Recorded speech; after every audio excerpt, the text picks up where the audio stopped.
Eu sei o quanto é desafiador começar um salão pequeno, principalmente se você tem poucos recursos financeiros, porque eu vivi isso de perto com a minha mãe, que é cabeleireira, e o primeiro salão que ela abriu foi dentro da sala da nossa casa, praticamente com zero estrutura, e eu vi sim que dá para crescer mesmo começando com pouco dinheiro.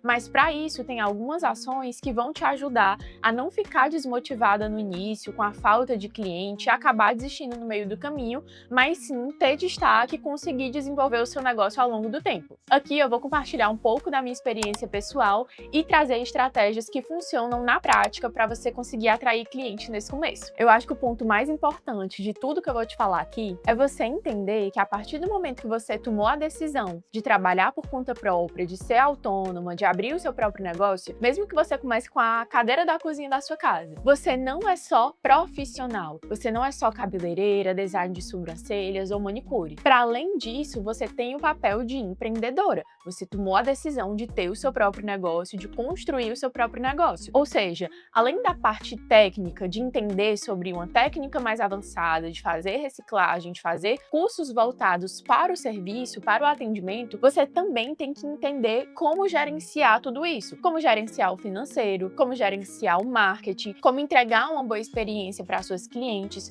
porque é isso que vai fazer com que você consiga evoluir no mercado. Hoje o mercado da beleza está muito concorrido, é praticamente um salão em toda esquina. Tem espaço ainda para pessoas novas entrarem? Sem sombra de dúvidas. Sempre vai ter pessoas que vão se identificar com o seu jeito, com a sua forma de falar, com o seu atendimento, com o diferencial, né, aquele detalhe que você entrega ao longo do serviço, e essas pessoas vão querer ficar com você. Mas para você conseguir evoluir no meio desse mercado extremamente concorrido, não adianta ter só um serviço de qualidade. Não adianta só as pessoas se identificarem e chegarem até você.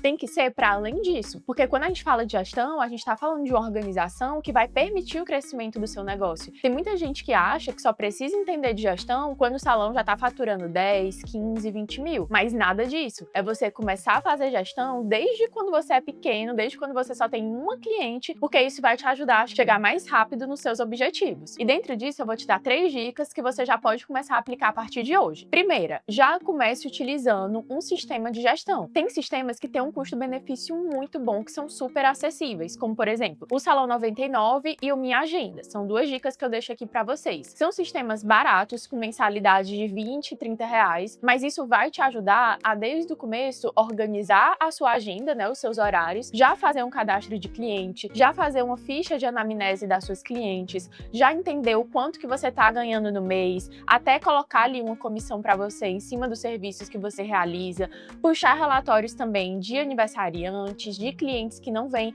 há mais de 30, 40 dias, e tudo isso vai te dar recursos, vai te dar informações para você conseguir depois trabalhar em cima disso. Bianca, posso começar a fazer isso no papelzinho? Poder pode, não é o que eu mais recomendo. Por quê? Porque eu sei que as informações no papel acabam se perdendo. Você até anota ali o nome da cliente, o valor do serviço, mas dificilmente para somar o quanto que deu de faturamento no final do mês, até ter essa organização de qual foi a última vez que a cliente veio, qual é a coloração que ela costuma usar, qual é o procedimento que ela costuma fazer. No papelzinho fica bem mais difícil. E aí você pegando uma ferramenta com bom custo-benefício, você já consegue se organizar no começo, e isso até traz para você uma sensação também de mais profissionalização, né? Você começa a enxergar o seu negócio de uma forma mais séria. A segunda dica é tirar um tempo na sua semana para estudar sobre gestão e não só sobre a técnica. No começo eu via minha mãe todo workshop que aparecia, workshop de 100 reais a workshops mais caros,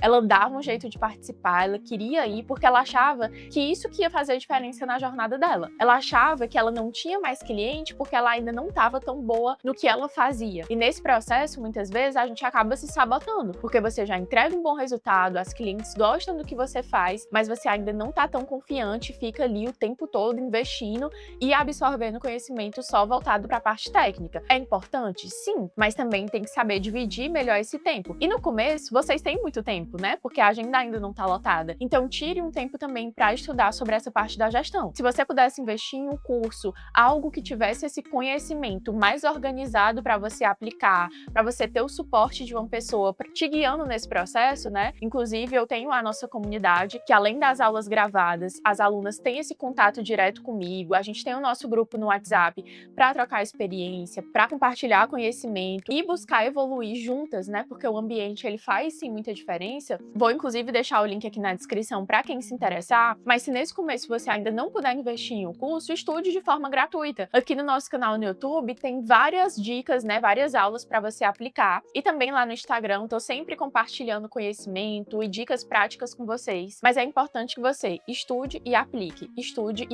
e reserve um tempo na sua semana exclusivo para isso, que vai ser um tempo inegociável. E o terceiro ponto é: não abra mão de fazer o controle financeiro. Financeiro não é só para empresa grande, não é só para salão grande, é para qualquer negócio, e não só para a empresa, tá? É para nossa vida pessoal também. Então não abra mão de fazer isso, porque a partir do momento que você tiver essa organização de tudo que tá entrando, mesmo que entre R$ 200 no mês, mas você ter esse controle do que tá entrando e de para onde esse dinheiro tá indo, você vai conseguir se organizar ao longo dos meses para deixar um valor ali sobrando, nem que você comece guardando R$ 50, R$ 100 no mês, mas isso vai fazer com que você consiga reinvestir no seu negócio. Pensa o seguinte comigo: primeiro a empresa fica rica para depois a empreendedora ficar. Não tem como a gente querer antecipar as fases, não tem como a gente querer mudar a ordem das coisas. Então, nesse começo, a ideia é que você tente tirar para você o mínimo possível, principalmente se você ainda está fazendo essa transição de carreira, ou seja, hoje trabalha CLT ou trabalha em algum outro salão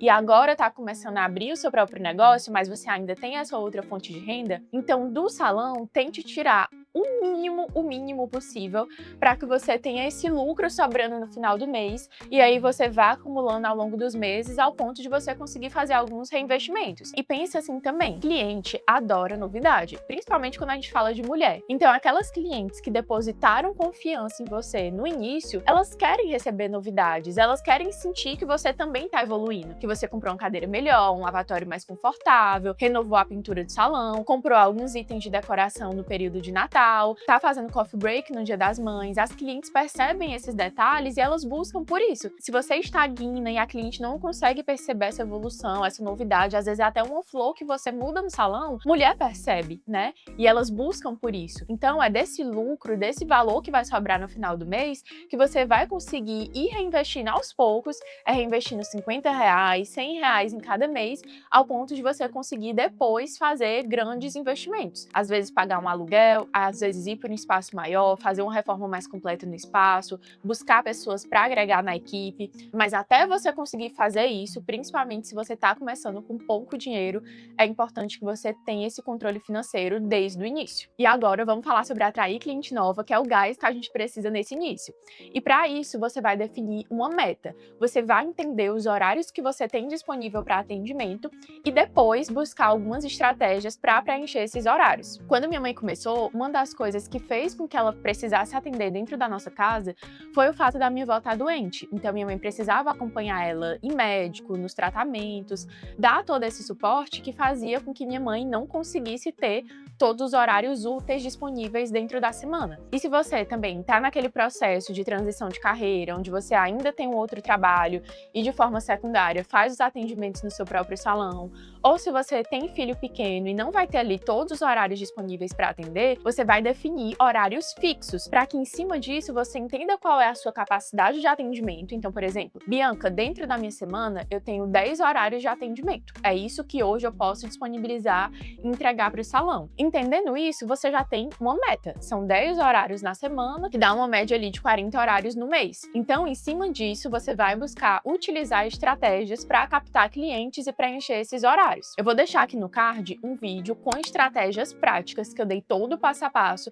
para você atrair clientes novas com poucos recursos financeiros. Então, a gente não vai falar de tráfego pago, não vai falar de estratégias que exigem um investimento financeiro direto. Então, eu vou deixar aqui para depois que a gente finalizar essa aula, você já ir lá, assistir e principalmente aplicar, que é o que vai fazer você ter resultado. Mas de todas essas estratégias, eu diria que as duas mais importantes para quem está começando é, primeiro, buscar fazer parcerias. Faça parcerias com blogueiras, com outros estabelecimentos, com lojas que fiquem próximo à região que está localizado o seu salão, mas não vá só por essa parte da localização. Pense também no público que você quer atingir. Então, busque fazer parcerias com estabelecimentos que tenham um público parecido com o seu público-alvo, no sentido de faixa etária, de renda, de comportamento, porque assim você vai conseguir fazer uma parceria mais intencional e que, consequentemente, vai te dar mais resultado. Essa parceria, ela tem que ser bom para os dois lados. Então, você pode oferecer algum benefício para esse estabelecimento, seja desconto para o cliente, benefício também para o vendedor, para o dono da loja que está te indicando. E, em contrapartida, você pode também disponibilizar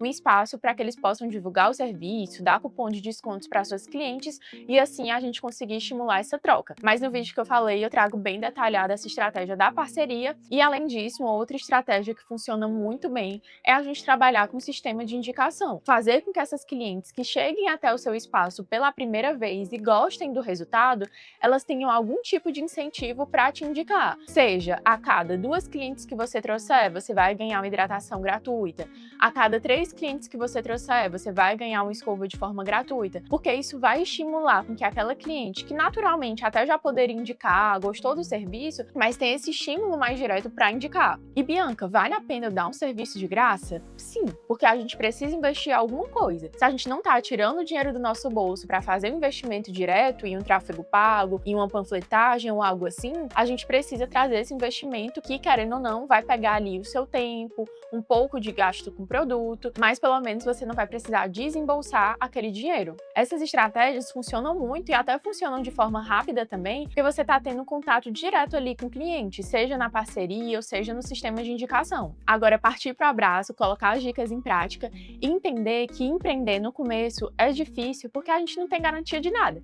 A gente está ali colocando todo o nosso conhecimento, todo o nosso esforço, nosso tempo em algo que a gente não tem certeza se vai dar certo, a gente não tem nenhuma garantia, mas a gente acredita, a gente ama o que a gente faz e isso faz com que a gente tenha resiliência de passar por momentos bons e momentos ruins, mas não desistir. E eu digo para vocês que vale muito a pena. Eu lembro que quando eu comecei a empreender, eu vi amigas minhas, né, que tinham passado pela faculdade de contabilidade comigo e estavam trabalhando em grandes empresas e multinacionais e ganhando muito mais do que eu. E aí, naquele momento de dificuldade, a gente até se questiona, né, se vale a pena, se faz sentido, mas eu me mantive firme, acreditei no meu propósito, no que eu realmente queria fazer e digo para vocês que vale muito a pena. Você conquistar a sua independência financeira, você ter um pouco mais de liberdade de tempo, de flexibilidade e construir um negócio que no final das contas é seu, né? É totalmente seu. Você tá construindo uma coisa para você, pensando no seu futuro e vale muito a pena. Então espero que vocês tenham gostado do vídeo. Compartilhem aqui nos comentários também um pouco da experiência de vocês, da vivência de vocês começando na área da beleza. Um beijo e até o próximo vídeo.